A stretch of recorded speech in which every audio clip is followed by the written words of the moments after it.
and you joined NGPA because of Stephen? Raise your hand.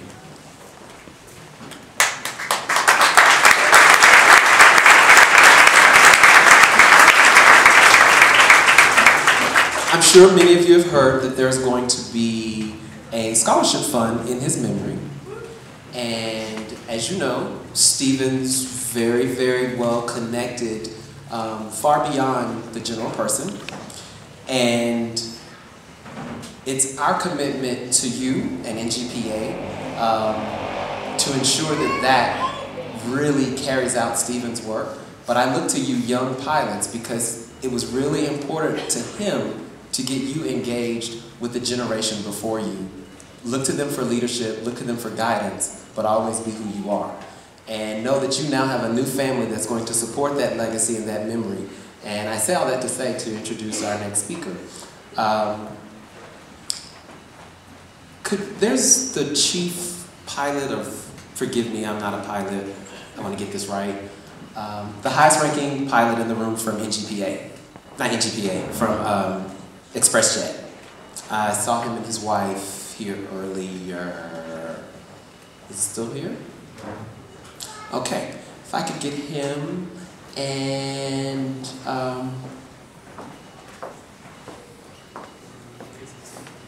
gotcha. God, here's Steve. I got this, bitch. I got it. Now, can I get? We're gonna bring up United Airlines for those of you that aren't pilots to kind of understand how this works. Oh, come in closer. There are regional carriers for the major airlines. Everyone keeps hearing Stephen with ExpressJet, and you go, what does that mean? ExpressJet is one of the largest regional carriers that's in the industry, and they're divided into two divisions. One division supports Delta Mainline, and the other division supports United Airlines. Stephen was on the United Airlines side, which is headquartered here in Chicago.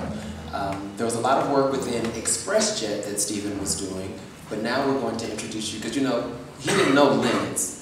I don't just want regional, I want the world. So with that, now he loves y'all, so we need you up here. But he wanted the full Monty. So with that said, if we could get the Director of Diversity and Inclusion for United Airlines globally, Mr. Ryan Miccio.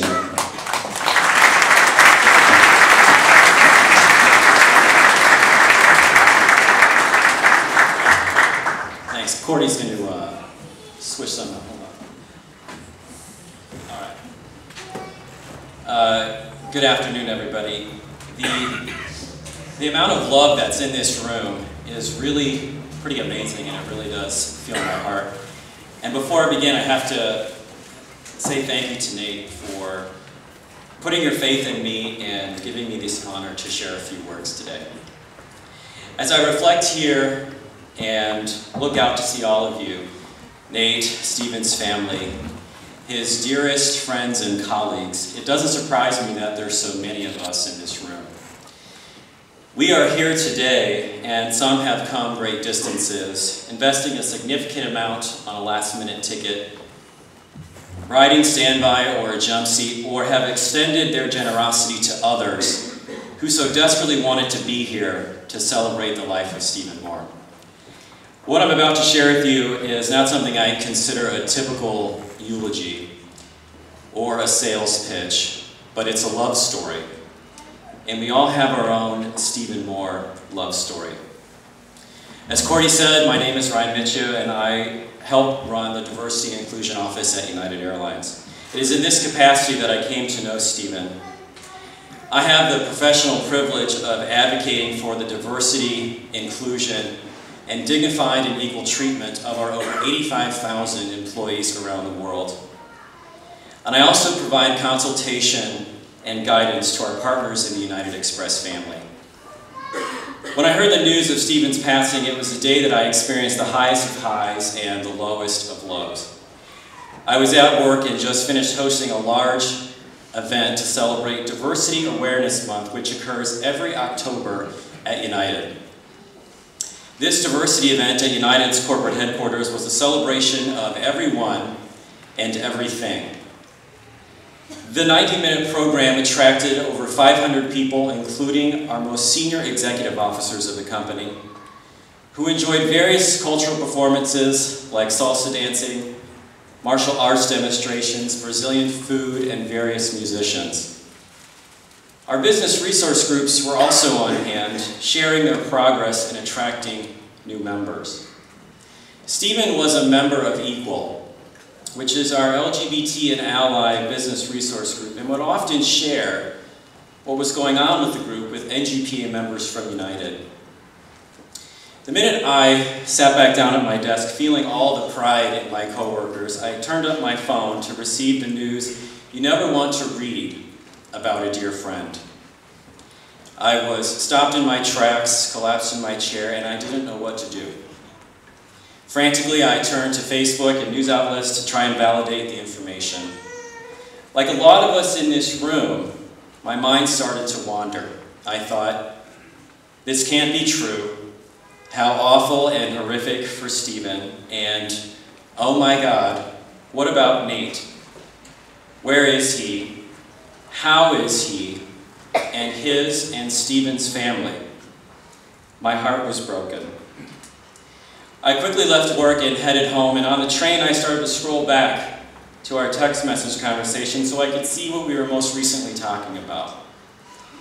I was raised in Colorado and my family is still there, and most recently was in Denver to attend the Matthew Shepard Foundation Gala in mid-October.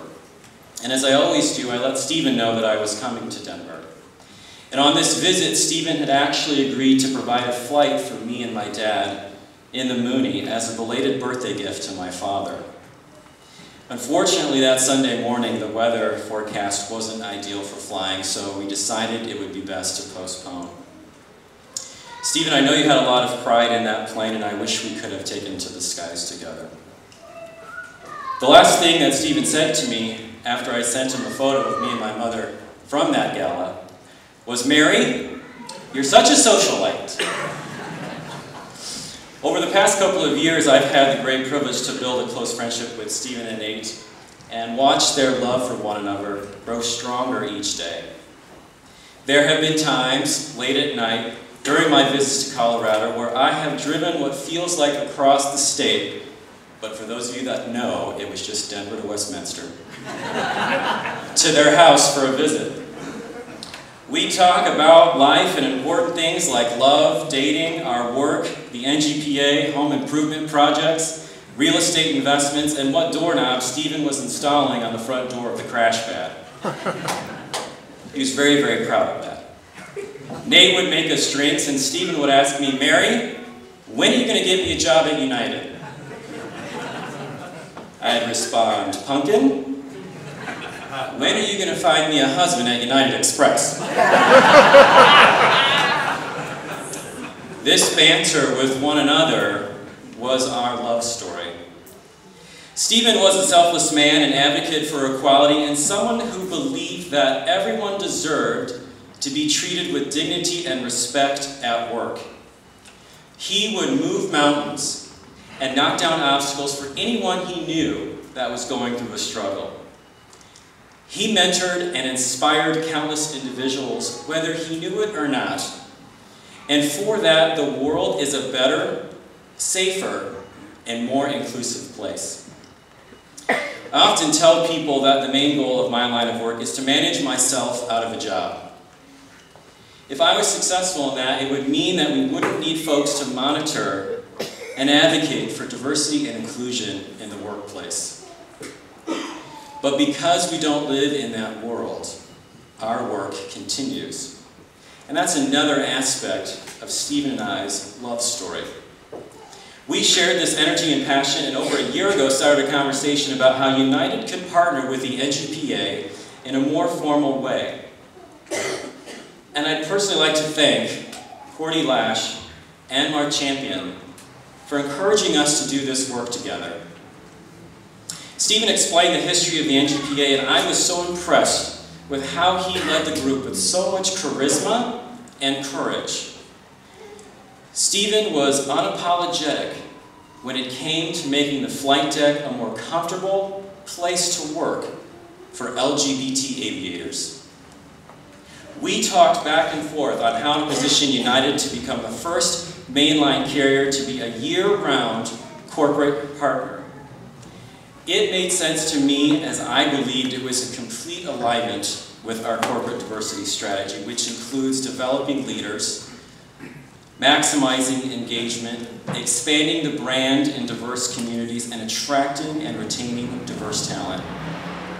Stephen enthusiastically called me, emailed me, texted me, left me voicemails every time he had another idea about this. I was in awe of how he just got it. He understood the nuances of how his life, and many of you here, are affected when they intersect at the crossroads of being LGBT and a pilot, while working in a physically small space dominated by old tradition and the good old boys club. So Stephen, Mark, and I put pen to paper and we came up with some amazing ideas, programs, and initiatives that could mutually benefit United, the NGPA, and our Express partners so that we could demystify, appreciate, and celebrate what it meant to be an openly gay pilot. It turns out that when we appreciate and accept each other's differences, which is our diversity, and bring our full and authentic self to work, it makes us more productive and effective. And it also feels good to know that your company, where you spend a great amount of time in your life, sees those differences as positives and takes pride in you. Sadly, I was met with some internal challenges, budget constraints, and bad timing, and was unable to execute this partnership agreement while Stephen was still with us. And when I learned that he passed away, I was overcome with guilt. I felt guilty that I wasn't more like Stephen and asked myself why I didn't push harder to make this come to fruition. I knew Stephen was stepping down as executive director of the NGPA, and when he told me, I was actually quite upset about it. But I never thought that he wouldn't be around to see the fruit of all his labor when the time came. So, ladies and gentlemen, I'm going to fix that right now and keep the promises that I made. In honor of Stephen, I'm announcing that United will be committing our resources to the National Gay Pilots Association, starting with our presence at the next winter warm-up.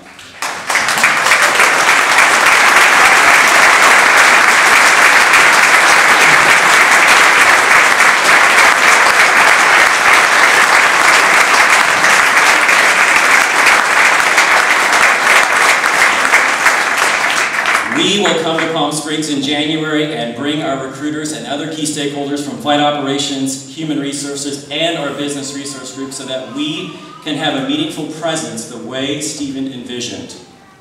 And I'd like to share with all of you that we will be placing a full-page ad in the next edition of the NGPA magazine, the one that will pay tribute to Stephen. And Cordy has just turned it up now. And for those that can't see it, I'd like to point out that it features 3 of our pilots that are actually in our United family.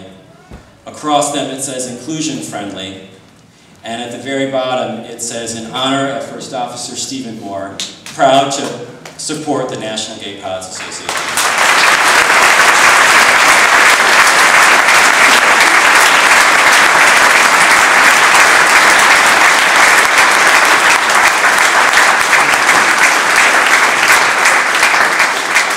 This now is a new beginning, and I look forward to working with you, David, Scott, the NGPA board, and all of you, the members, to not only carry on the work that Stephen started, but to amplify it.